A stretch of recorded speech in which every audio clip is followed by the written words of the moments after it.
بالله من الشيطان الرجيم. بسم الله الرحمن الرحيم. الحمد لله رب العالمين.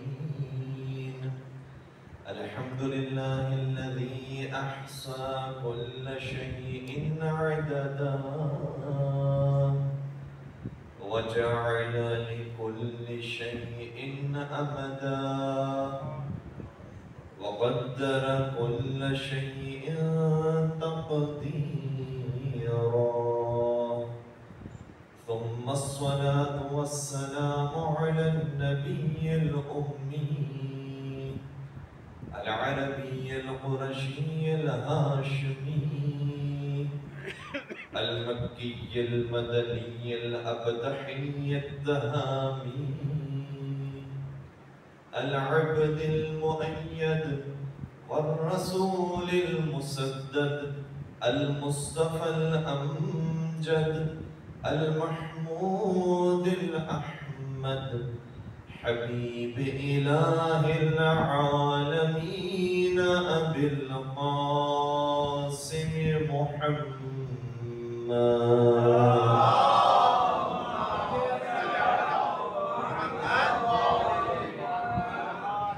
وعلى أهل بيته الطيبين الطاهرين المعصومين المظلومين الذين أذهب الله عنهم الرجس وطهرهم تطهيرا.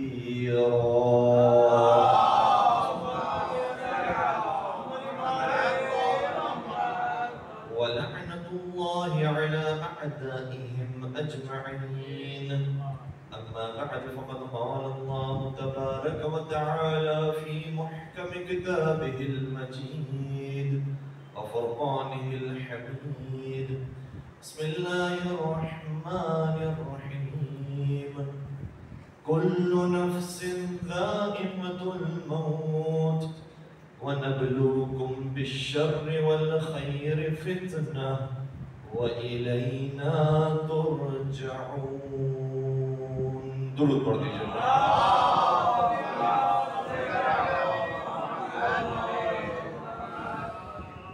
اعزائے گرامی قادر، آج کی اس 40ویں مجلس کے لیے جیسا کریمت کو آپ کی خدمت میں نے شرف حاصل کیا. اس کا ابتدائی حصہ کل نفس ذائقۃ الموت ہم میں سے ہر ایک کے ذہن میں موجود ہے، اور اتنا حصہ قرآن کریم میں 3 مقامات پر آیا ہے. کل نفس ذائقۃ الموت، ہر نفس کو موت کا ذائقہ چکھنا ہے. اور اس کے بعد جو قرآن کا دوسرا آیت کا دوسرا حصہ ہے وہ مختلف مقامات پر مختلف ہے.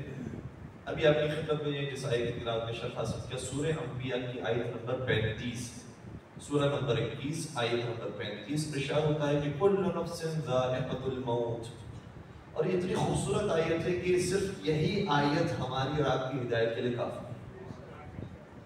صرف یہی آیت ہمیں بتا سکتی ہے کہ زندگی کیسے گزارنی ہے. کل نفس ذائقۃ الموت، ہر نفس کو موت کا ذائقہ چکھنا ہے. ایک بڑی خوبصورت روایت ہے مولا متقیان المؤمنین حضرت علی ابن ابی طالب صلی اللہ علیہ وسلم فرماتے کہ لولا ثلاث فی ابن آدم ما تأتأ رأسه شیء. اگر 3 چیزیں اولاد آدم میں نہ ہوتی تو کبھی بھی انسان اپنے سر کو سجدے میں نہ جھکاتا.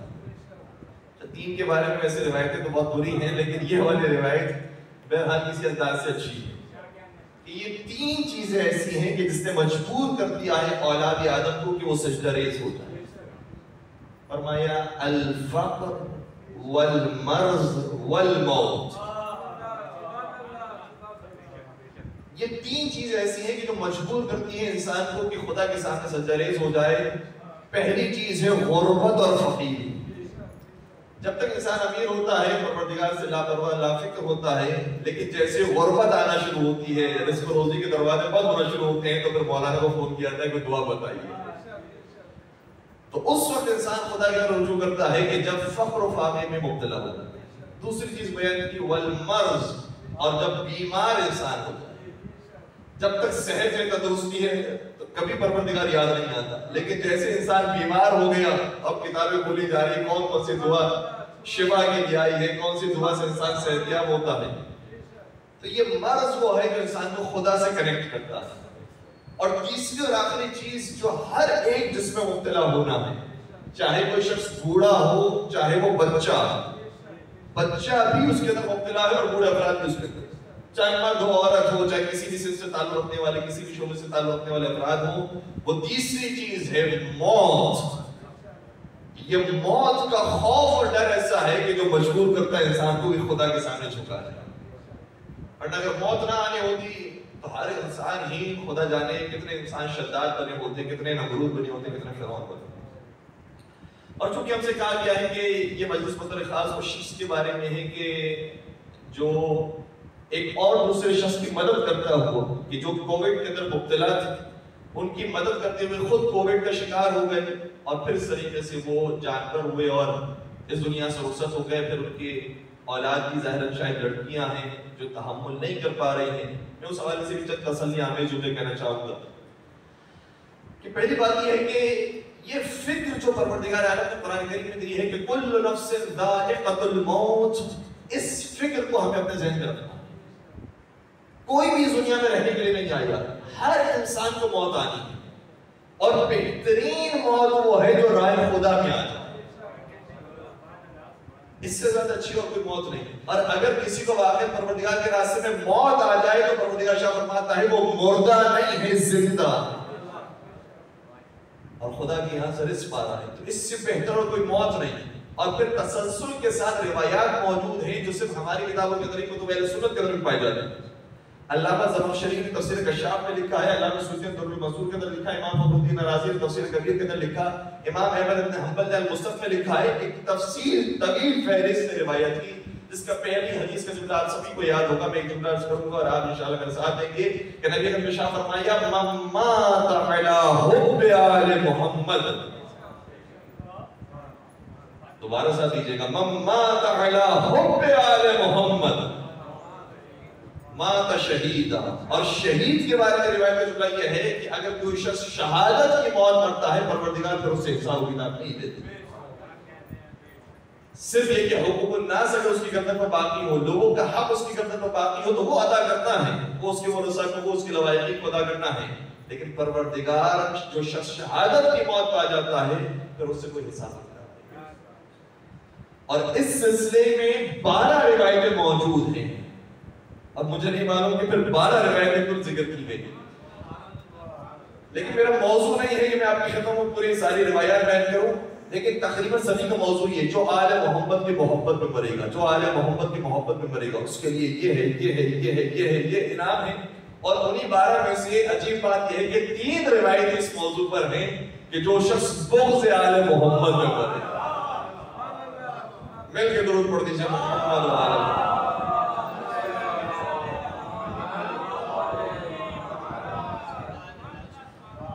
ہمارا نصب العین کی آیت ہے کل نفس ذائقۃ الموت, جو بھی زندہ ہے وہ موت کی تکلیف سہے گا. جب احمد مرسل نہ رہے کون رہے گا. سیدہ کائنات بھی یتیم ہوئی ہیں, امام حسن امام حسین بھی یتیم ہوئے ہیں, مولا سید سجاد کربلا بھی یتیم ہوئے, شہزادی سکینہ کربلا بھی یتیم ہوئی. تو ہمارا ہر امام یتیمی کی کیفیت سے گزرا ہے, اور ہر شخص اس دنیا کے اندر یہی دستور ہے, ہر ایک کو موت آنی. اس لیے انسان اس حوالے سے پریشان نہ ہو کہ نہ جانے ہمارے والد کے ساتھ یا ہمارے مرحوم عزیز کے ساتھ کیا حالات پیش آئے ہوں گے. ہمیں ان کی پرواہ کرنے کی ضرورت نہیں ہے. انشاءاللہ ہمیں پوری امید ہے کہ محبت آل محمد کے ساتھ مرے ہیں تو ان کو سکون کے ساتھ خود مولا متقیان شاید لے کر گئے ہوں. ایک روایت کا جملہ میں بہت مختصر آپ کو بیان کر دوں, گرچہ وہ بھی میرا موضوع نہیں ہے. ایک ماں اپنے بچے کو سامرہ سے کاظمین لے کر آئی کہ میں باب الحوائج کے روزے پر آئی ہوں اپنے بچے کے لیے شفا مانگنے کے. ڈاکٹر سے کہہ دیا کہ لا علاج ہے, اس کو کوئی شفا نہیں مل سکتی, دوائی نہیں ہے اس کے لیے, اور مرنے کے بالکل قریب ہے. آخری سانسوں کے لیے لڑنے کے لیے وہ آئی ہے کاظمین. پہنچی مولا کے روزے پر, اپنا عریضہ اپنی عرضی پیش کی, باہر نکلی تو کوئی ظاہری طور پر شفا نہیں ملی. اسی طرح سے دن گزرنے لگے اور بچے کی تربیت ناساز سے ناسازتر ہونے لگی، اتنی خراب ہو گئی کہ بس یقین ہو گیا کہ یہیں پر ہی شاید سے موت آ جائے۔ تو پھر ماں کا دل تھا ٹوٹا، چھت پہ گئی، اپنی ہوٹل کی چھت پہ گئی، مولا امام موسیٰ کاظم کی طرف رک کر کے کہا کہ مولا میں آپ کے شہر کے اپنے بچے کو ساتھ لائی تھی، کیا آپ یہ چاہتے ہیں کہ جب میں شہر سے جاؤں تو اکیلی جاؤں؟ کیا آپ کا دل یہ مانتا ہے کہ میں آپ کے پاس آئی تھی اپنے بچوں کو شفا دلوانے کے لیے، آپ چاہتے ہیں کہ میں اکیلے اپنے شہر میں جاؤں؟ بس اس ٹوٹے ہوئے دل کے ساتھ جب دعا مانگی، جب نیچے آئی تو کیا دیکھا کہ وہ بچہ جو مرنے کے قریب تھا اٹھ کے بیٹھا ہوا۔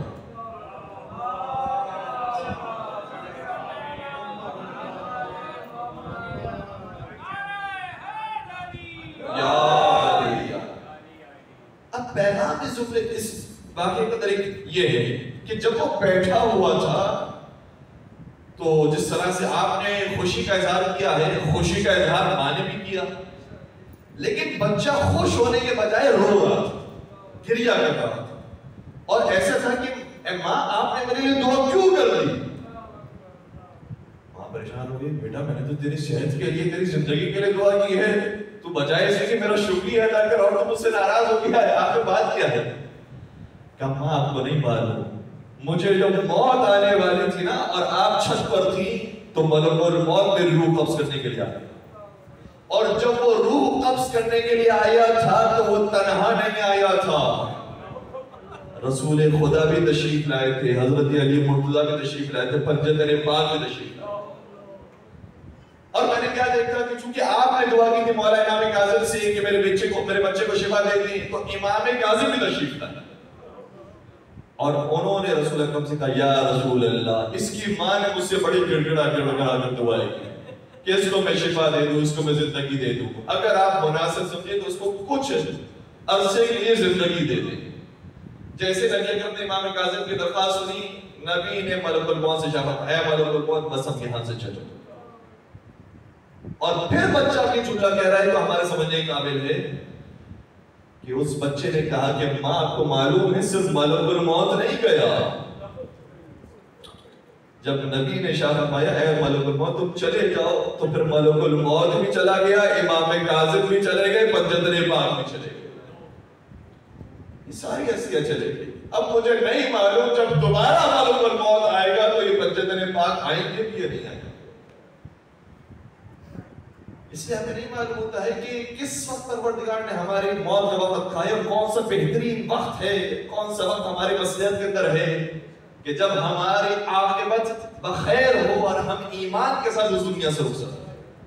اس سے بڑی اور کوئی کامیابی نہیں ہے کہ ایسا نہ ہو کہ ہم نے بلا وجہ اصرار کیا ہے کہ زندگی مل جائے اور پھر خدا جانتا ہے کہ اس کے بعد پھر ہماری عاقبت ٹھیک ہوتی ہے نہیں ہوتی۔ اس سے پروردگار جانتا ہے کہ کون سا بہترین وقت ہے انسان کو موت دینے کے لیے۔ کہ حضرت نوح علیہ السلام کا واقعہ ہمارے ذہنوں کے اندر نہیں ہے کہ جب حضرت نوح نے اپنی قوم کے لیے بد دعا کر دی اور سب ہلاک ہو گئے، صرف جو کشتی نوح کے اندر موجود تھے وہ بچ گئے، اور پھر حضرت نوح علیہ السلام نے دوبارہ نئی زندگی شروع کی تو خدا کی طرف سے آواز آئی اے نوح تم نے تو لوگوں کے لیے بد دعا کر دی کیونکہ لوگ تمہارے بنائے ہوئے نہیں تھے، لیکن ذرا کچھ مجسموں کو تو بناؤ، ہم بھی تو تمہیں دیکھیں، تمہاری نقاشی کو دیکھیں، تمہارے مجسمے سازی کو تو دیکھیں۔ اور حضرت نوح علیہ السلام نے جب کچھ کھلونے بنائے، کچھ مجسمے بنائے تو خدا کی طرف سے آواز ہے اے نوح اس مجسموں کو توڑ ڈال۔ نوح علیہ السلام کہنے لگے پروردگار یہ کیسی بے حکمتی کی بات ہے کہ پہلے کہہ رہا ہے کہ ان مجسموں کو بناؤ، ان کھلونوں کو بناؤ، اور اب اچانک کہتے ہیں کہ ان کو توڑ دو۔ کہ اے نوح تمہارے یہ بے جان کھلونے تمہیں مجبور کر رہے ہیں کہ انہیں نہ توڑا جائے کیونکہ تم نے بنائے تھے، تو وہ انسان جو ہم نے بنائے تھے تم نے ان کے لیے آسانی سے بد دعا کر ڈالی، ان سب کو ہلاک کر دے، صرف ہماری کشتی والوں کو محفوظ کر لے۔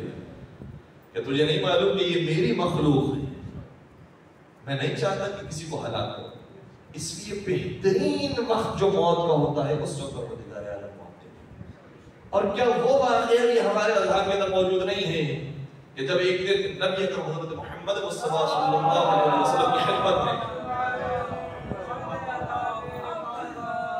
جناب عزازیل آئے، جناب اسرائیل علیہ السلام جو روح قبض کرنے پر مامور رہے، نبی اکرم نے سوال کیا اے اسرائیل کون سا ایسا وقت ہے جب تم روح قبض کر رہے تھے تو تم خود پریشان تھے، تمہارے اندر ترس پیدا ہوا کہ کاش میں اس کی روح قبض نہ کرتا؟ کہا یا رسول اللہ دو موقع ایسے آئے جب میرا خود دل نہیں چاہ رہا تھا کہ میں اتنی روح قبض کروں، لیکن حکم خدا تھا اس لیے میں نے روح قبض کی۔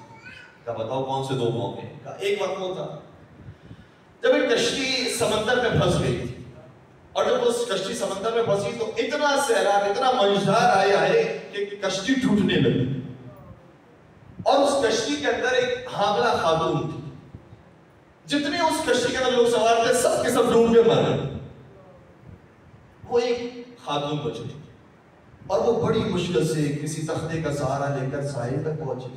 جب وہ ساحل تک پہنچی اور بچے کو جلنے والی تھی تو خدا کی طرف سے آواز آئی اس ماں کو بھی موت دے دو۔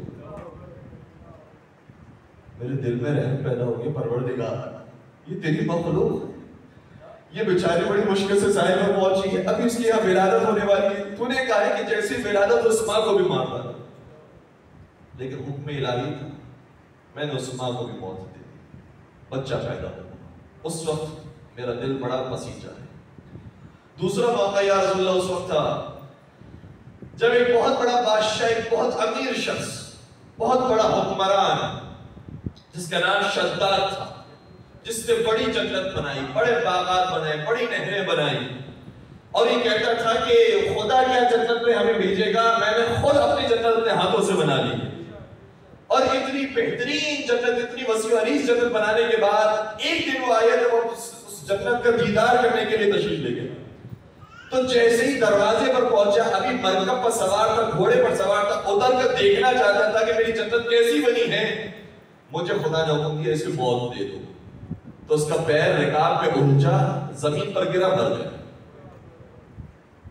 وہ جو اس نے اتنی عالیشان جنت بنائی تھی، خود اس کا ایک مرتبہ بھی دیدار نہیں کر سکتا، ایک مرتبہ دیدار کر لیتا پھر موت دے دیتے، کیا فرق پڑتا؟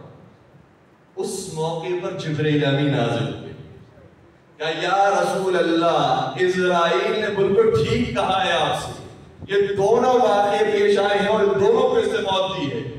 اس بچے کو جو لاوارث تھا، اس کی ماں کو مار ڈالا اور اسے اسی ساحل پر زندہ رکھا، اسے بھی اسی نے موت دی تھی، شداد کو بھی اسی نے موت دی تھی، لیکن یا رسول اللہ میں آپ کو ایک خبر دینے کے لیے آیا ہوں، جو بچہ لاوارث تھا خدا نے اسی کی پرورش کی، اسی کو اتنا پڑھا لکھایا، اسی کو اتنا طاقتور بنایا، اسی کو اتنا باشعور کیا کہ وہ بڑا ہو کر خود وہ شداد بنا اور وہ حکمران بنا، بادشاہ بنا، اسی نے جنت بنائی، اور جب جنت بنا دی تو پروردگار کا انکار کر دیا، اے خدا تو نے کیا جنت بنائی ہوگی جو میں نے جنت بنائی؟ میں اپنی اس جنت کے اندر لوگوں کو سیر کرواؤں گا، میں کسی خدا کو نہیں مانتا، کسی نبی کو، کسی رسول کو نہیں مانتا۔ یا رسول اللہ جو بچہ لاوارث تھا، اس لاوارث بچے کا وارث خدا تھا، جس نے اسے اتنا قربان چڑھایا، اتنی نعمتیں دی، لیکن وہ خدا کا منکر ہو گیا تو خدا نے حکم دیا اسی شداد کو وہاں سے لے جاؤ۔ تو ہمیں نہیں معلوم ہوتا کہ موت کب آ رہی ہے اور کس مصلحت کے لیے تحت آ رہی ہے۔ پروردگار انسان کا کفیل ہے، پریشان ہونے کی ضرورت نہیں ہے، اور یقیناً جو بھی یتیم ہیں، اور آج کی جن کی ایصال ثواب کی مجلس سے انشاءاللہ پروردگار ان کی روح کو شاد و آباد رکھے، جوار معصومین میں جگہ دے، اور ان کے یتیموں کا خود پروردگار کفیل بن جائے، اور پروردگار انشاءاللہ ان کو دنیا اور آخرت کی ساری نعمتیں اور ساری حسنات نصیب فرمائیں۔ ان تمام دعاؤں کی قبولیت کے لیے درود پڑھ دیجئے محمد و علیہ۔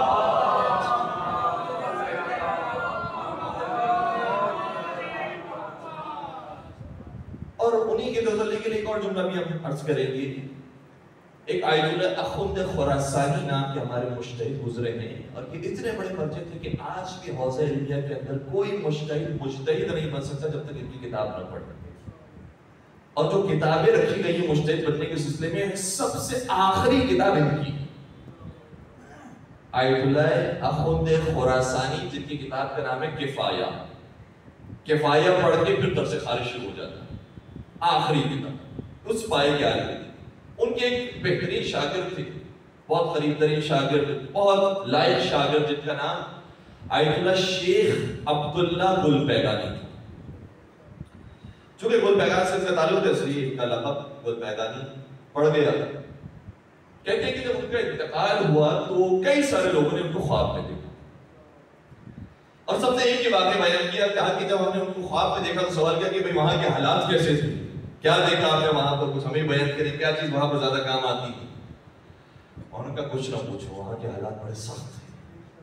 البتہ یہ جو میں نے جملہ ادا کیا ہے اس کی تفسیر کے لیے ایک اور بات میں عرض کر دوں کہ جس کی جیسی کلاس ہوتی ہے, جس کا جیسا لیول ہوتا ہے, ویسے اس سے سوال و جواب کیا جاتا ہے.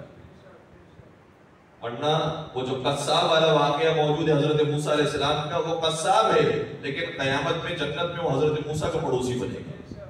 تو اس کا علم حضرت موسیٰ کے علم جیسا نہیں ہے, اس کا عمل حضرت موسیٰ کے عمل جیسا نہیں ہے, لیکن جو اس کا لیول ہے اس کے مطابق اس نے کام کیا. تو انسان کا جیسا لیول ہوتا ہے اس حساب سے حساب کتاب ہوتا ہے. اخوند خراسانی اتنے بڑے عالم, ان کا شاگرد اتنا بڑا مجتہد, تو کہا کہ میرے حالات بڑے سخت ہیں, اور جو جو چیزیں میں فرشتوں کے سامنے پیش کرتا تھا فرشتے رد کرتے تھے, یہ بھی قبول نہیں تمہاری, یہ بھی قبول نہیں, اس کے اندر بھی اخلاص کم تھا, اس کے اندر بھی اخلاص نہیں تھا. تو سب سے پہلے جب فرشتوں نے سوال کیا کہ بھئی تم کیا لے کر آئے ہو, تو میں نے کہا کہ میں اپنی عظیم کتابیں لے کر آیا ہوں, میں اپنے شاگرد لے کر آیا ہوں, میں درس اور مشق لے کر آیا ہوں, میں مدرسہ لے کر آیا ہوں, یہ ساری میں نے خدمات جو کی ہیں وہ لے کر آیا ہوں. اس میں یہ خرابی ہے, اس میں یہ خرابی ہے, اس میں یہ خرابی, کوئی بھی قبول نہیں. اور کیا لایا؟ پھر میں نے عرض کیا کہ میں نماز لایا ہوں, میں روزہ لایا ہوں, میں حج لایا ہوں, زکوٰۃ لایا ہوں, یہ سارے اعمال یہ بھی لے کر آیا ہوں. کہ نمازیں تمہاری ایسی تھی اس لیے بھی قبول نہیں, روزے ایسے تھے اس لیے قبول نہیں, عبادتیں بھی ساری فیل. اللہ اکبر, جو زندگی میں کبھی فیل نہ ہوا ہو, قبر میں جانے کے بعد یہ جملے سنے واقعہ وحشت ہو جاتی ہے. اور کیا لایا ہوں؟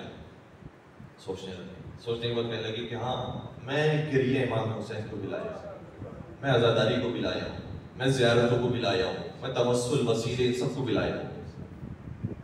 اس موقع پر فرمایا یہ بھی تمہارے لیے نہیں ہے, یہ تم نے جو انجام دیے تھے اس لیول کی بھی نہیں ہے. اور کیا لایا؟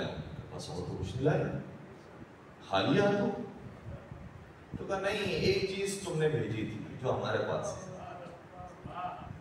اور وہ ایک موتی تھا, بڑا نایاب, بڑا خوبصورت موتی ہے جو تم نے دنیا سے اپنے قبر کے اندر بھیجا. کہ میں نے تو کبھی کوئی موتی دیا نہیں, کبھی میں نے اس طرح سے کوئی کسی کو انفاق کیا نہیں. کہا کیوں نہیں, ہم تمہیں یاد دلاتے ہیں کہ یہ موتی کیسے آیا ہوا ہے. کہا جب تم نجف کے اندر تھے تو نجف میں رات کے وقت تمہارے گھر پہ گل بیگان سے ایک کارواں آیا, اور اس کارواں کے پاس کوئی گھر رہنے کی جگہ نہیں تھی, اس لیے وہ آپ کو جانتے تھے تو وہ آپ کے گھر پر آ کر رکے. یہ بن بلائے مہمان جب آپ کے پاس آئے تو آپ نے انہیں چھڑکنے کے بجائے محبت سے اپنے گھر آنے کی دعوت دی. کہاں ان کا کوئی بھی یہاں پر جاننے والا نہیں ہے, میں ان کا جاننے والا ہوں, آئے میرے گھر پر بیٹھے. لیکن اس وقت آپ کی حالت بہت خراب تھی, بہت غریب تھے, بہت غربت تھی آپ کی زندگی کے اندر, کچھ پیسے نہیں تھے کہ ان کے سامنے ضیافت کر سکیں. آپ اس وقت گھر سے باہر نکلے کہ کہیں سے قرض کا انتظام کریں, کہیں سے گوشت کا انتظام کریں, روٹیوں کا انتظام کریں تاکہ ان کی ضیافت ہو سکے. آپ گھر سے باہر نکلے. جب گھر سے باہر نکلے تو چلتے چلتے رات کا وقت چونکہ دکھائی نہیں دے رہا تھا, تو پیر آپ ایک پتھر پہ ٹکرائے اور آپ گرے اور خون جاری ہوا. تو جیسے خون جاری ہوا آپ نے خدا سے شکایت کی, پروردگار یہ کیسا امتحان, کیسی مشکلات. بن بولا مہمان میرے گھر پر آ گئے, میں غریب, ان کو کیا معلوم کہ صحیح میں بڑا عالم ہوں لیکن میرے پاس پیسے تو نہیں ہیں, میں ان کی کیسے کفالت کروں گا, میں کیسے ان کی مہمان نوازی کروں گا. اور پھر جب میں ان کے لیے باہر نکلا ہوں ان کے قرض کے لیے, تو بجائے اس کی کچھ میری حمایت کی جائے, مزید ایک پتھر درمیان میں آ گیا اور خون جاری ہو گیا. میں کیا کروں, میں کیسے ان کے پاس آ کر دوبارہ سے مہمان نوازی کروں؟ نہ میرے پاؤں میں صلاحیت ہے, نہ میرے پاس مال موجود, کچھ نہیں.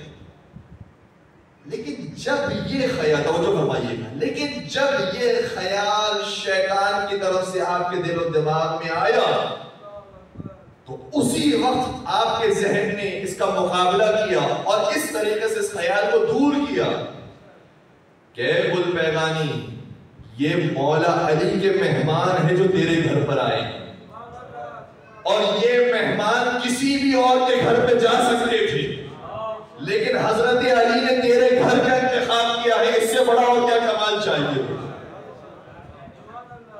تیرے گھر کا انہیں پتہ بتایا, کہ میرے مہمانوں کی تجھے کفالت کرنی ہے، تجھے مہمان نوازی کرنی ہے، اس سے بڑا اور کیا مقام چاہیے کہ علی مرتضیٰ کے زائر تیرے گھر پر آ جائیں، اور پھر جو کچھ تجھے ملا ہے مولا علی کی محبت، تجھے جتنی دینداری ملی ہے وہ سب انہی مولا کے صدقے میں تو ملی ہے، اور اس کا اجر تجھے ملنے والا ہے۔ اس کے ساتھ اس خیال کو تجھے دور کرنے کی کوشش کی، اور جیسے وہ خیال دور ہو گیا اور تو مطمئن ہو گیا تو تو نے کہا الحمدللہ کہ یہ جو موتی ہمارے پاس موجود ہے وہ صرف وہ ایک الحمدللہ کی وجہ سے، جو تو نے اپنے صمیم قلب سے الحمدللہ کہا، ورنہ کتنے تو نے تسبیح پڑھی تھی، کتنے تو نے نمازیں پڑھی تھی، لیکن جو صمیم قلب سے تہہ دل کے ساتھ کہا تھا پروردگار تیرا شکر ہے کہ تو نے ایسے مہمان کیے اور ان کی ضیافت کرنے کے لیے میرا انتخاب کیا، وہ الحمدللہ ہمارے پاس موتی کی صورت میں۔ تو میں جس مرحوم کا ابھی ذکر کر رہا ہوں اور جن کی سالے سال کی مجلس ہے، ان کے ساتھ بھی تقریباً یہی ماجرا پیش آیا۔ انہوں نے جو ان کی وفات کا واقعہ اور ان کو موت آئی ہے، در حقیقت کسی ایک اور بندے خدا کی مدد کرتے کرتے، جو خود وہ بیماری کے اندر مبتلا تھے، کووڈ کے اندر مبتلا تھے، اور یہ مدد کرتے رہے، ان کو تو انہوں نے ٹھیک کر دیا تیمارداری کرتے کرتے، لیکن خود بیچارے پھر اس مرض میں مبتلا ہوئے اور ایسے لوگ میں اجر ہوئے۔ یہ جو آخری زندگی کے اندر یہ جو اعمال انجام کیے، اس کے بعد زندگی کیسے بدل جاتی ہے، اور یہ بہرحال اس کلاس کے حوالے سے واقعہ تھا جو وہ مجتہدین کی کلاس ہے، وہ اس لیول کا واقعہ ہے، لیکن ہم عام افراد کی اگر بات کریں تو پروردگار ہمارے ایک پانی پلانا بھی قبول کر لیتا ہے، ہمارا ایک کھانا کھلانا بھی قبول کر لیتا ہے، اور وہ جس نے وقت آخر اس کی تیمارداری کی ہے اور اس کو واقعی نئی زندگی دے دی، اس کا اجر و ثواب میں کون حساب لگا سکتا ہے۔ انشاءاللہ پروردگار مرحوم کے درجات کو بلندی عطا فرمائے، اور یہاں پر بھی جتنے مومن تشریف لائے پروردگار تمام کے مرحومین کو بھی جوار معصومین میں جگہ عنایت فرمائے۔ ایک اور تو صلوات پڑھ دیجیے گا محمد و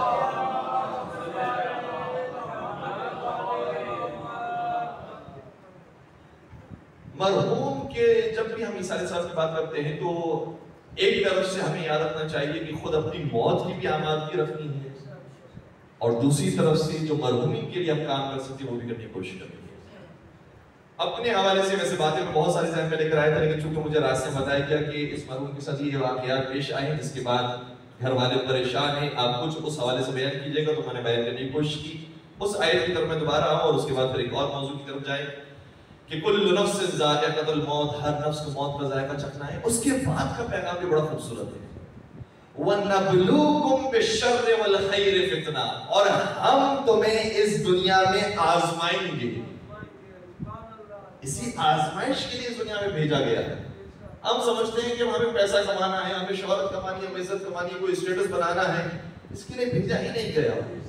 یہ ساری میڈیا میں بتائی ہوئی باتیں ہیں، یہ ساری ٹی وی اخبار کے اندر بتائی ہوئی باتیں ہیں، یہ ساری دنیا کی زبانی ہم نے سنی باتیں ہیں، لیکن جو اللہ ہمارے بھیجنے کا مقصد ہے، وَنَبْلُوكُمْ بِالشَّرِّ وَالْخَيْرِ فِتْنَةً، ہم تمہیں شر کے ذریعے بھی آزمائیں گے، خیر کے ذریعے بھی آزمائیں گے، دے کر بھی آزمائیں گے، لے کر بھی آزمائیں گے، امتحان کے ساتھ علی کو گزرنا ہے۔ پھر آگے شاہ فرمایا وَإِلَيْنَا تُرْجَعُونَ، اور ہماری طرف تمہاری باز گشت، سب ہماری طرف پلٹ کر آئیں گے، اور حقیقت یہی ہے۔ ظاہر چھڑے سرکار حضرت امام جعفر صادق علیہ السلام نے جھلائیے، فرمائے کہ انسان جب اس دنیا میں آتا ہے تو ایسے زندگی گزارتا ہے جیسے اس دنیا میں صرف خود ہی ہے اور کوئی نہیں۔ بڑا خوبصورت جملہ ہے کہ جب انسان اس دنیا میں آتا ہے تو ایسے زندگی گزارتا ہے کہ صرف خود ہی ہے اور کوئی نہیں، اور جب دنیا سے جاتا ہے تو ایسے جاتا ہے کہ سب تھے اور وہ کبھی آیا ہی نہیں تھا۔ ہماری زندگیوں کے واقعی کی حالت، کچھ دن کے لیے یاد رکھا جاتا ہے، کچھ دن کے لیے نام باقی ہوتا ہے، کوئی یاد رکھنے والا نہیں ہوتا۔ اس کی تیاری ہمیں خود ہی اپنے یہاں سے کرنی ہے، اور پھر وہ مولا متقین کا فرمان بھی یاد آتا ہے کہ زندگی ایسے گزارو کہ زندگی میں تم سے ملاقات کرنے کا اشتیاق رکھیں، اور مرنے کے بعد تمہیں یاد کریں اور تمہارے لیے دعائیں کریں۔ یہ ساری چیزیں خود ہماری زندگی کے لیے نہ بنا ہے کہ ہمیں زندگی کیسے گزارنا۔ اور پھر ہم اس دوسرے موضوع کی بات کریں کہ اب اگر ہمارے یہاں سے کسی کا انتقال ہوا ہے اور کوئی مرحوم ہو گیا ہے تو اس کے ایثار ثواب کے ہم کیا کر سکتے ہیں؟ پہلی بات تو یہ کہ ایثار ثواب کے حوالے سے بڑی کنٹروورسی رہتی ہے ہمیشہ کہ ایثار ثواب ہو سکتا ہے یا نہیں ہو سکتا. تو ایک آیت کریمہ جو سورہ یاسین کے اندر موجود ہے اور سورہ یاسین یہ وہ سورہ ہے، روایت میں یہ ہے کہ اگر قبرستان میں انسان قدم رکھے اور سورہ یاسین کی تلاوت کرے تو پروردگار تمام اہل قبور سے گناہوں کو معاف کر دیتا ہے، ان کی مغفرت کرتا ہے اور ان کی تعداد کے مطابق خود انسان کے نام اعمال میں نیکیاں لکھ دیتا ہے. اسی سورہ یاسین کی آیت ہے، ارشاد ہوتا ہے اِنَّا نَحْنُ نُحْيِي الْمَوْتَى وَنَكْتُبُ مَا قَدَّمُوا وَآثَارَهُمْ. ہم ہیں جو مردوں کو زندہ کرتے ہیں. توجہ ہے میرے ساتھ؟ ہم ہیں جو مردوں کو زندہ کرتے ہیں اور ہم ہیں جو ان کے نام اعمال کو لکھ رہے ہیں جو انہوں نے انجام دے دیے ہیں. اب توجہ فرمائیے گا، یہاں پر ایک اور لفظ کا اضافہ ہوا وَآثَارَهُمْ. ہم صرف اس نام اعمال کو نہیں لکھ رہے ہیں کہ جو انہوں نے انجام دیے ہیں، اس کو بھی لکھ رہے ہیں جو انہوں نے انجام نہیں دیے ہیں لیکن اس کے آثار باقی ہیں. تو جسے خود انسان انجام نہ دے لیکن اثرات باقی ہوں اس کو بھی لکھا جاتا ہے، چاہے وہ اچھے اثرات ہو چاہے وہ برے اثرات ہو. جو قابیل نے کام کیا تھا، جو قتل کیا تھا، جو جرم کیا تھا، اس کے نام اعمال میں ابھی تک عذاب لکھا جاتا ہے. اور اسی طریقے سے جو معاف کرنے کی رسم ہے، یہ توبہ کرنے کی جو رسم ہے حضرت آدم علیہ السلام سے جو شروع ہوئی ہے، اس کا ثواب بھی ان کے نام اعمال میں لکھا جا رہا ہے اور ہر نیکی کے ثواب کا معاملہ یہی ہے. تو ضروری نہیں کہ انسان نے خود عمل خیر انجام دیا ہو. کبھی کبھار ہم ان کے لیے دعا کرتے ہیں. ہم ان کے لیے دعا کیوں کر رہے ہیں؟ کیونکہ انہوں نے ہمارے درمیان رہ کر زندگی گزاری، شرافت کے ساتھ زندگی گزاری تھی، محبت کے ساتھ زندگی گزاری تھی، اخلاق کے ساتھ زندگی گزاری تھی، اس لیے آج ہم انہیں یاد کر رہے ہیں. تو اگر اس کے آثار باقی ہیں تو اس کا نام اعمال میں ابھی تک ثواب لکھا جائے گا. اس لیے روایت میں جملہ یہ ہے کہ اگر انسان مر جاتا ہے، خود مر گیا ہے، نیکی انجام نہیں دی ہے، لیکن اولاد پیدا ہوئی اور اس نے نیکیاں کی، اس نے بسم اللہ پڑھا، اس نے نمازیں پڑھی، اس نے حج کیا، اس نے نمازیں انجام دی، یہ ساری نیکیوں کا نام اعمال کے ثواب صرف بچے کے نام اعمال میں نہیں لکھا جائے گا بلکہ باپ کے نام اعمال میں. گرچہ باپ نے عمل نہیں کیا لیکن ایک اولاد چھوڑ کر گیا ہے جو نیک اولاد. تو اس لیے خود قرآن ہی کہہ رہا ہے کہ آثار موجود ہوتے ہیں اور اس کے نام اعمال میں لکھے جاتے ہیں. اس کے بعد پھر ایک اور دوسری دلیل کہ ہم سورہ فاتحہ کے اختتام پر ایک دعا مانگتے ہیں، اللہم اغفر للمؤمنین والمؤمنات. ہے سبھی کو یاد ہے انشاءاللہ؟ اللہم اغفر للمؤمنین والمؤمنات والمسلمین والمسلمات الاحیاء منہم والاموات تابع بیننا وبینہم بالخیرات. دعا کا مطلب یہ ہے کہ پروردگارہ جتنے مومن مرد ہیں اور جتنی مومنہ عورتیں ہیں سب کی مغفرت کرو. مجھے نہیں معلوم کہ رائمین آپ کو کہنا چاہیے یا نہیں کہنا چاہیے مومنین آپ کے مرحومین ہیں یا نہیں ہیں، لیکن بہرحال ایک بلند آواز سے اعلان کہتے ہیں جس کے جو مومنین میں مرحومین ہیں پروردگار ان تمام کی مغفرت کرو. چاہے مسلمان مرد ہو یا عورت پروردگار سب کی مغفرت کرو، چاہے زندہ ہو یا مردہ ہو سبھی کی مغفرت کرو. اس کے بعد جو یہ ہے تابع بیننا وبینہم بالخیرات، اور پروردگار ہمارا اور ان کا معاملہ فرما خیرات کے ذریعے. یعنی ہم خیرات انجام دیں اور ان تک بھی اس کا ثواب پہنچے. اور متعدد روایات کے اندر یہ بات موجود ہے.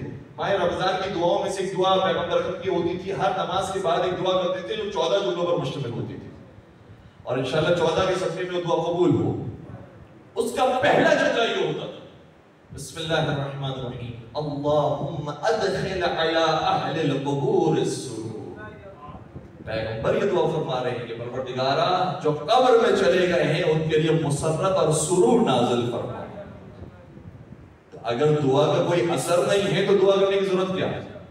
کوئی دعا کا اثر ہے اس لیے دعا کی جا رہی ہے. تو یہاں زندہ افراد جو اعمال انجام دیتے ہیں اس کا ثواب مردوں تک پہنچتا ہے، اس کا ثواب قبر والوں تک پہنچتا ہے. اور کون سے اعمال انجام دینے چاہیے؟ اعمال بہت سارے ہیں، روایات کے اندر ذکر ہوئے ہیں اور بہت اچھی بات ہے کہ انسان تمام اعمال کو انجام دے. بالخصوص سورہ یاسین کی تلاوت کرتا ہے. جب قبرستان میں جائے سورہ یاسین کی تلاوت کی جائے، سورہ ملک کی تلاوت کی جائے، سورہ صافات کی تلاوت کی جائے، آیت الکرسی کی تلاوت کی جائے، قبر پر ہاتھ رکھ کے ایک مرتبہ سورہ فاتحہ اور 11 مرتبہ سورہ انا انزلنا کی تلاوت کی جائے، 7 مرتبہ سورہ انا انزلنا کی تلاوت کی جائے، یا سورہ توحید کی تلاوت کی جائے، یہ ساری روایات موجود ہیں۔ لیکن ایک اور بات وہ یہ ہے کہ جب ہم نے دفن کر دیا اپنے مرحوم کو تو ایسا نہیں کہ ہمارا کنیکشن ٹوٹ گیا، بلکہ روایت یہ کہتی ہے کہ جب جب ہم مرحوم کے پاس جاتے ہیں، اس کی قبر کے پاس جاتے ہیں تو وہ خوش ہو جاتا ہے، اور جب تک ہم بیٹھے رہتے ہیں وہ خوش رہتے ہیں، جب ہم چلے جاتے ہیں تو وہ ناراض اور افسردہ ہو جاتے ہیں۔ تو بہتر یہ ہے کہ جب ہم قبرستان جائیں اپنے مرحوم کو دفنانے کے لیے تو کچھ دیر کے لیے وہاں پر بیٹھے رہیں۔ خیر ہمارے یہاں کراچی جو حالات ہیں اس کی وجہ سے بہت جلدی لوگ آ جاتے ہیں، لیکن جو قریب والے ہیں ان کو چاہیے کہ اگر بسیں چلی بھی گئی ہیں تو وہ وہاں پر کچھ دیر کے بیٹھے رہے، بالخصوص جو پہلی رات ہے، جو پہلا مقام ہے، اس وقت وہ بیٹھے رہے، اور خدا نہ خاصہ یہ تصور ذہن میں نہ آئے کہ بھئی یہ بٹھایا اس لیے جا رہا ہے کہ کہیں ان کے اوپر عذاب نہ آ رہا ہو۔ عذاب کی بات نہیں، بلکہ روایت یہ کہتی ہے کہ جب انسان ایک عالم سے دوسرے عالم کی طرف قدم رکھتا ہے تو پریشانی اور اضطراب کے ساتھ قدم رکھتا ہے۔ توجہ فرمائیے گا، ایک مثال میں کرنا چاہ رہا ہوں۔ جب بچہ اس دنیا میں آتا ہے تو گناہ کے ساتھ آتا ہے یا بغیر گناہ کے آتا ہے؟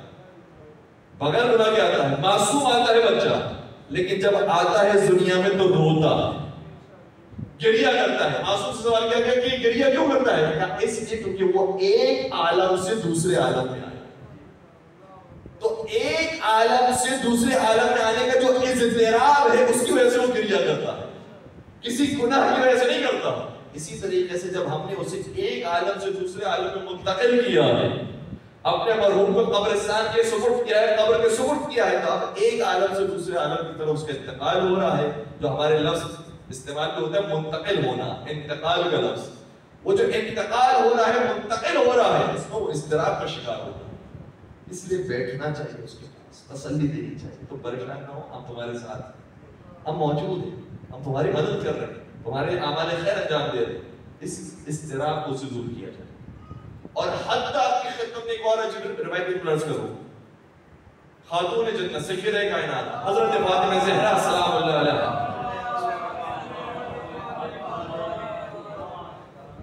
ان کی وصیتوں میں سے ایک وصیت یہ ہے کہ اے علی جب مجھے سپرد لحد کرنا تو تھوڑی دیر میرے پاس بیٹھ کر قرآن کی تلاوت کرنا۔ خاتون جنت کے بارے میں تصور ہو سکتا ہے، لیکن ہمیں اور آپ کو سکھایا گیا ہے اس طریقے سے اپنے مرحوم کو رخصت کیا جائے۔ اے علی میری قبر پر بیٹھنا قرآن کریم۔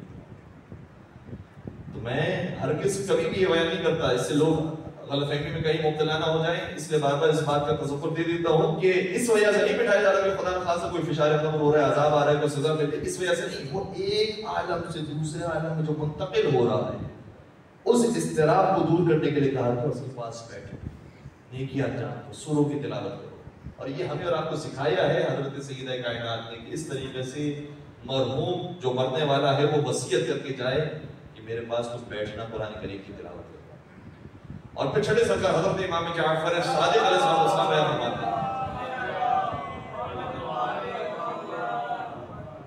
فرماتے ہیں کہ نہ صرف قبر کی مٹی برابر کرنے سے پہلے تمہیں تلقین پڑھنا چاہیے، بلکہ قبر کی مٹی برابر کرنے کے بعد، دفنانے کے بعد جب لوگ جانے لگے تمہیں بیٹھ جانا ہے، بیٹھ جانا چاہیے، اور پھر دوبارہ سے تلقین پڑھنی چاہیے، تلقین پڑھنی چاہیے۔ اسمع افہم یا فلان ابن فلان، اس طرح سے کہنا چاہیے۔ اور اگر کوئی اس طریقے سے تلقین پڑھتا ہے، اب جملہ سنیے گا، کتاب کافی کے اندر روایت موجود ہے چھڑے سرکار کی۔ چھڑے سرکار شاہ فرماتے ہیں کہ جو شخص مرنے والے کے لیے اس طریقے سے تلقین پڑھتا ہے تو منکر نکیر سے مخاطب وہ کہتا ہے کھڑے ہو جاؤ ہم چلتے ہیں، کیونکہ اس کے پاس دلیل موجود ہے۔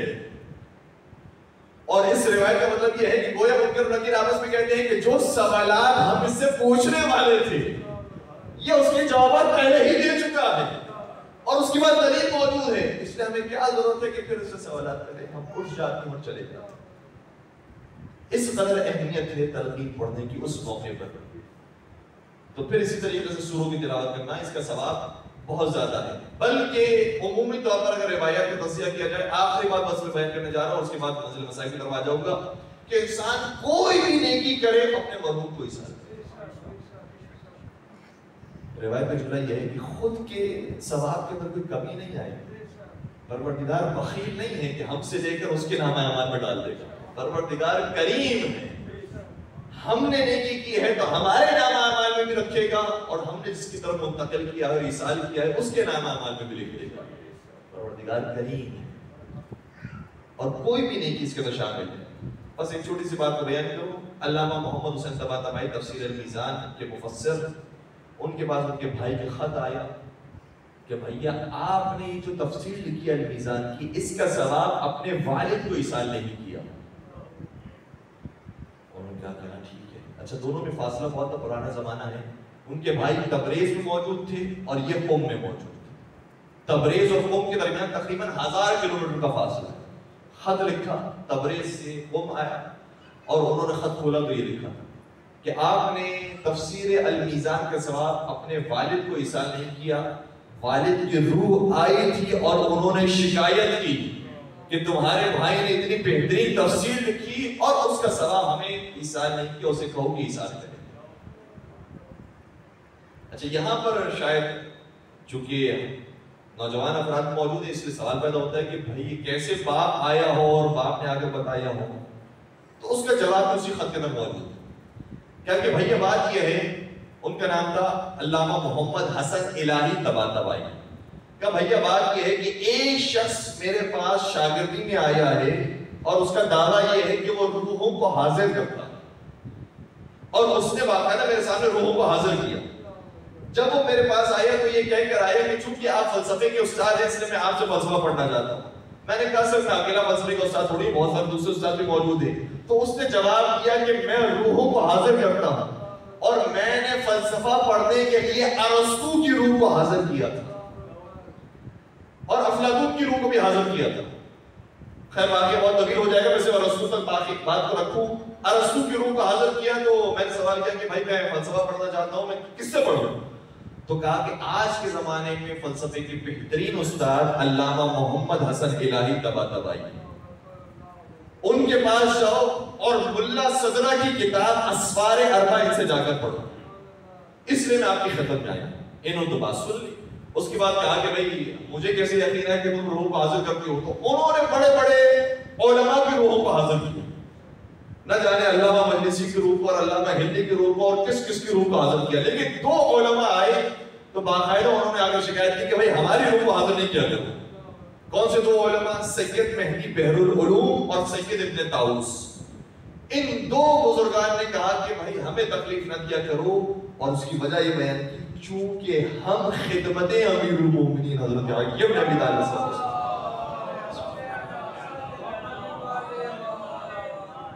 کہ ہم نہیں چاہتے کہ اپنے مولا کی خدمت سے اٹھیں اور تمہارے پاس آئیں, اس لیے ہمیں نہ بلایا. تو اس نے ارواح کو بلایا اور پھر انہی میں سے ایک مرتبہ ہمارے والد کی روح کو بلایا. تو جب والد کی روح آئی تو سلام دعا ہوئی. اس کے بعد انہوں نے شکایت کی, کہا کہ تمہارے بھائی نے تفسیر لکھی, اس کا ثواب میں ایصال نہیں کیا, اسے کہو کہ ہمیں ایصال کریں. اس لیے میں نے آپ کو ایک خط لکھا. علامہ طباطبائی کا جواب سنیے گا اور کمال دیکھیے. علامہ طباطبائی نے یہ نہیں کہا کہ نہیں مجھ سے غلطی ہو گئی, میں بھول گیا تھا اس لیے میں اب ایصال کرتا ہوں. کہا مجھے معلوم ہے کہ میں نے تفسیر لکھی تھی اور اس کا ثواب ایصال کرنا چاہیے تھا, لیکن کیوں نہیں کیا اس کی وجہ سے کہ مجھے معلوم نہیں تھا کہ میری تفسیر خدا کے نزدیک اتنی پسندیدہ اور اتنی مقبول ہو جائے گی کہ وہ آ کر درخواست کریں گے کہ اس کا ثواب ایصال کرو. مجھے پتہ ہی نہیں تھا کہ قبول ہوگی یا نہیں ہوگی, اس لیے میں نے ایصال نہیں کیا کہ خدا نے خواستہ جو چیز قبول ہی نہیں ہونے والی, ایسا نہ ہو کہ وہ میرے والد تک چلے جائے اور وہ درد سر بن جائے ان کے لیے. لیکن اب چونکہ میرے والد نے کہا ہے کہ ایصال کرو تو میں آج سے اس تفسیر کا سارا ثواب اپنے والد کی روح کو ایصال کروں.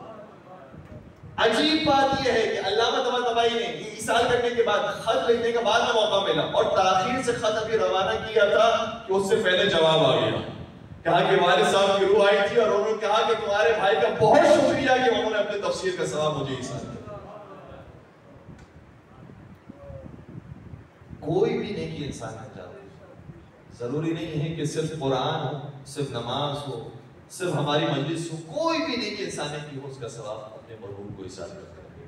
یہ جو ہم یاد رکھتے ہیں مرحوم کو, بالخصوص نماز شب میں 40 مرحوم کو یاد رکھتے ہیں, نہ صرف ان کو ثواب پہنچتا ہے بلکہ اس کا ثواب بھی پہنچ جائے کہ ہم نے لوگوں کو یاد رکھا ہے، بندگان خدا کو یاد رکھا ہے. خدا کو یہ بڑا پسند ہے. بس عزیز ہو، شہزادی زینب کبریٰ کو جو وصیت مولا حسین نے کی تھی اس میں سے ایک وصیت یہ بھی تھی. فرمایا تھا یا اختا لا تنسینی فی نافلۃ اللیل.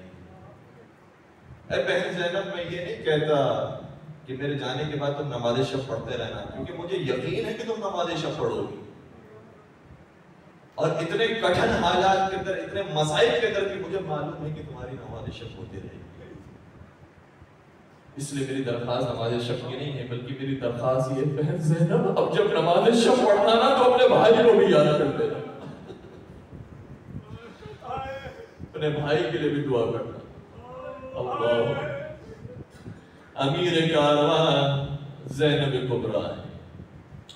صرف خواتین کو نہیں سنبھالنا بلکہ مولا سید سجاد کو بھی سہارا دینا ہے، مولا حسین کی بیٹیوں کو بھی سہارا دینا ہے. شہزادی زینب کبریٰ کا جہاد کتنا بڑا ہے، کتنا سخت جہاد.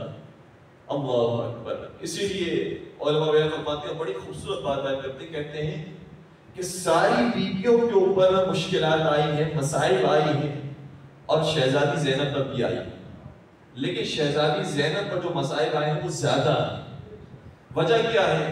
کہ وجہ یہ نہیں ہے کہ اگر تازیانے انہیں لگائے جاتے تھے تو تازیانے انہیں نہیں لگائے جائے، یا انہیں اذیتیں پہنچائی گئی تو انہیں اذیتیں نہیں پہنچائی گئی. کہا اذیتیں سب کو برابر سے پہنچائی گئی، سب کو نیزے مارے گئے، سب کو کوڑے مارے گئے، سب کو تازیانے لگائے گئے، اور سب کو بھوکا پیاسا رکھا گیا. لیکن بات صرف اتنی سی ہے کہ جب کاروان کی کسی خاتون کے اوپر کوئی آفت آتی تھی تو پکارتی تھی یا زینب، زینب ہمارے فریاد کو پہنچو، بی بی ہمارے فریاد کو پہنچو. لیکن مجھے بتاؤ اگر خود شہزادی کو کوئی تازیانہ مارے تو وہ کس کو یاد کرے؟ اجرکم علی اللہ. ہر ایک کی آواز ہوتی تھی بی بی ہمیں سہارا دیجیے، لیکن جب بی بی خود مشکل پہ ہو تو وہ کس کا سہارا طلب کریں. اللہ اکبر. اسی لیے اس سفر کے اندر بی بی نے بڑے بڑے مسائل کو برداشت کیا، لیکن ایک ہی جملہ بڑا عجیب بن جاتا. ایک مقام پر جب کوفے کا راستہ تھا، سفر طے ہو رہا تھا اور صحرائے شہدائے کربلا بھی ساتھ ساتھ موجود تھی، تو ایک مرتبہ روایت کا جملہ یہ ہے کہ بی بی نے اپنے بھیا کے کٹے سر کو دیکھا. خدا کسی بہن کو بھائی کے چہرے سے ملاقات نہ کروائے، خدا کسی بہن کو یہ منظر نہ دکھائے. ایک مرتبہ بی بی نے اپنے بھائی کی کٹے سر کو دیکھا اور ایک عجیب جملہ شاہ فرمایا ما توحمت یا شقیق فؤادی کان ھذا مقدرا مخطوبا. اے میرے دل کی ٹھنڈک میرے بھائی، کبھی زینب نے یہ خیال بھی نہیں کیا تھا کہ ایک مرتبہ بھائی سے ایسے بھی ملاقات ہوگی کہ ایک طرف آپ کا کٹا ہوا سر ہوگا، دوسری طرف بہن کا کھلا ہوا سر. اجرکم علی اللہ، اجرکم علی اللہ. مولا حسین کے لوائقین میں سب سے سرے فہرست شہزادی زینب کبریٰ کا نام ہے، لیکن لوائقین کی فہرست کم نہیں ہے. انہی میں مولا سید سجاد موجود ہے جو اپنے بابا کو ساتھ ساتھ دیکھتے رہے. اسی لیے جنت البقیع میں جب ان کا جنازہ اٹھایا گیا تو مولا سید سجاد کے دل کی تمنا یہ ہوگی، اے کربلا میں رہنے والے میرے بابا، مجھے معاف کر دیجئے گا کہ بیٹا آپ کے پاس موجود تھا لیکن آپ کو سپرد لہر نہ کر سکا. لیکن آج جب میرا جنازہ اٹھ رہا ہے تو مدینے کے سارے علماء موجود ہیں، سارے مسلمان موجود ہیں، مجھے معاف کر دیجئے گا.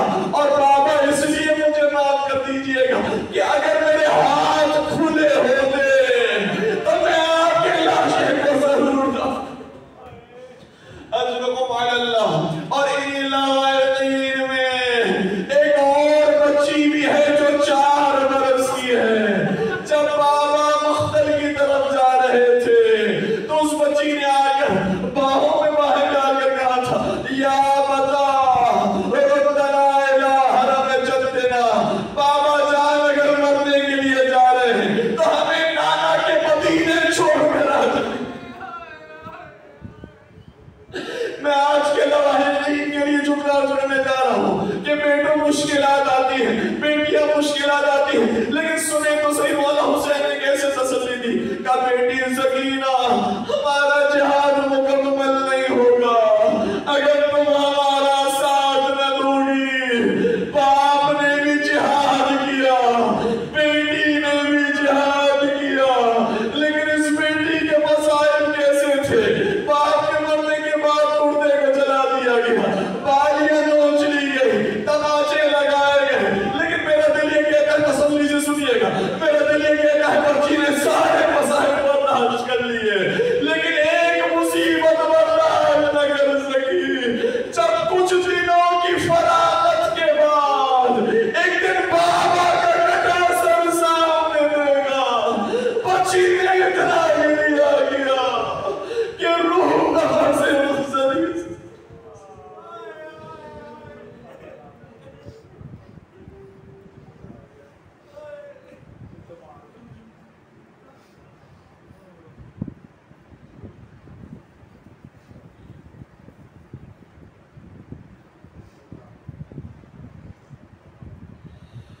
ألا ولعنة الله على القوم الظالمين وسيعلم الذين ظلموا أي منقلب ينقلبون۔ پالنے والے ان گنہگار آنکھوں سے جو آنسو بہیں انہیں رومان حضرت سیدہ کائنات میں جگہ نصیب فرما، ان آنسو کے صدقے میں ہمارے تمام گناہ کبیرہ و صغیرہ کی مغفرت فرما، ہمارے مرحومین کی مغفرت فرما، بالخصوص جن کے 40ویں کی آج کی مجلس منعقد کی گئی ہے پروردگارہ انہیں جوار معصومین میں جگہ نصیب فرما، ہمارے اس خلیل سی عبادت اپنی بارگاہ میں قبول فرما، اس عبادت کا ثواب مرحوم کو عیسال فرما، پالنے والے تمام شیعان حیدر کرار کی جان ہمارے زکاة کو حفاظت فرما، امت اسلامیہ کو اتحاد اور اتفاق نصیب فرما، ملک پاکستان کو استحکام عطا فرما، پالنے والے جو حاضرین مجلس یہاں تشریف لائے ہیں تمام کی جائز شرعی حاجات کو پورا فرما، تمام مریضوں کو شفا کامل اور عاجلہ نصیب فرما، جو رزق کی پریشانی مبتلا ان کو رزق حلال عطا فرما، جو رزق حلال نہ مار ان کے رزق غفلت و کثرت نصیب فرما، پالنے والے بے اولاد مومن کو اولاد صالح اور نرینہ نصیب فرما،